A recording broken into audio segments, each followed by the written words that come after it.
का बेहतर उपयोग। यह काम याद करना, चुनाव का काम, चुनाव का परिणाम विधानसभा में, लोकसभा में आता है, लेकिन चुनाव लड़ा जाता है बूथ पे, जिसके लिए प्रधानमंत्री जी कहते हैं कि बूथ यानी मेरा बूथ सबसे, क्योंकि लड़ाई बूथ पे होती है, इसलिए वो मजबूत होना चाहिए। होना चाहिए कि नहीं होना चाहिए? अब मैं आप सबसे कहूंगा, अब ड्राफ्ट सूची आ रही है आपके पास, आने लग गई, उसकी नकल मिलने लग गई, उसका एक बार अवलोकन कर लीजिए।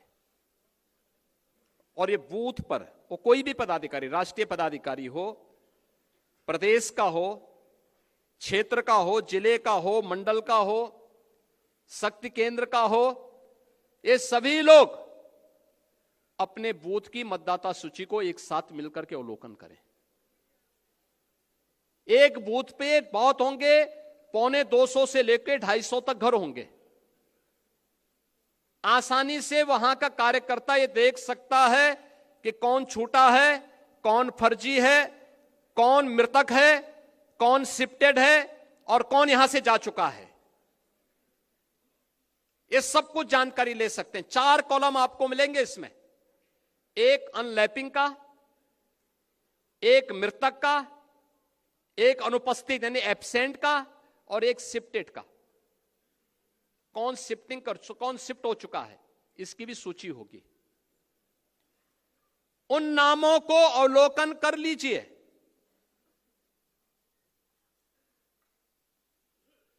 देखिए, मैं अभी गया था एक जनपद में, वहां की मतदाता सूची में जो एसआईआर के फॉर्म भरे हैं बहुत सारी विरोधियों ने, उसमें कुछ बांग्लादेशियों के भी नाम है। आप मुझे बताइए, एक जगह तो यह भी मैंने देखा, एक सज्जन का नाम था, उसकी उम्र 20 साल, उसके पिता की उम्र 30 साल और उसके ग्रैंडफादर की उम्र 40 साल। तो मैंने कहा ये कौन नए नमूने आ गए। देखो, आप जब देखेंगे तब आप मुझे बताइए, 10 साल की उम्र में किसी का बच्चा होगा क्या? लेकिन यह भी फॉर्म भरा गया है। यानी बेटे की उम्र 20 साल, बाप की उम्र 30 साल और उसके ग्रैंडफादर की उम्र 40 साल। तो मैंने कहा तब तो ये कई पीढ़ियां देख चुके होंगे भाई। आप मुझे बताओ, अगर सबसे बड़ा व्यक्ति 90 साल का होगा तो इताई उससे पहले तो कई पीढ़ियां होंगी। वो तो पूरा गांव ही एक परिवार बसा देगा, एक ही परिवार गांव बसा देगा। हमें इस समय उसको देखना होगा। यह भी फर्जी हुआ है।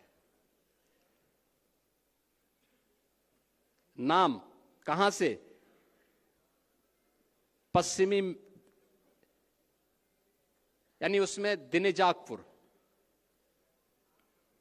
नौगांव असम और मतदाता बने हैं संभल में।